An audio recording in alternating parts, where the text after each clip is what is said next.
Мен Мақсот Марс Мавлетұлы. Облыстық балалар техникалық шығармашылығы орталығының роботтық техника үйірмесінің жетекшісімін. Бұл орталық еліміздің дамуына аз да болса үлесін қосуда деп есептеймін. Себебі елбасының 2018 жылғы 4-ші өнеркәсіптік революция жағдайындағы дамудың жаңа мүмкіндіктер атты жолдауы елімізде техникалық саланың дамуының аса қажетті екенін айқын көрсетті. Біздің орталық оқушыларға техникалық бағыттағы үйірмелерді жүргізіп, тәрбиеленушілерін облыстық, республикалық және халықаралық жарыстарға қатыстырады.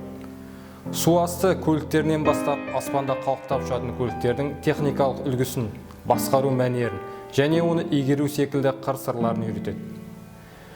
Қазіргі заман талабына айналған роботтық техника үйірмесі де қарқынды даму үстінде. Оқушыларымыз республикалық және халықаралық жарыстарға қатысумен қатар, республикалық деңгейде оздырылған тамыз кеңесіне қатысып, білікті педагогтармен бірге роботты құрастыру мен программа жазу бойынша өз тәжірибесін көрсетуде. 2019 жылы 4 наурызда осы орталықтың қолдауымен республика бойынша тұңғыш жоба НАТ Робоком ұлттық роботтық техника жарысы ойлап шығарылып, оның алғашқы облыстық жарысын өткіздік.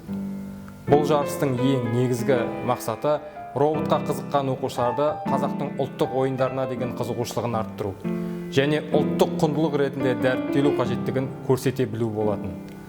Осы орайда қазақтың ұлттық спорттық ойынын роботтар арқылы жарыстыратын жаңа жарыс түрі дүниеге келді.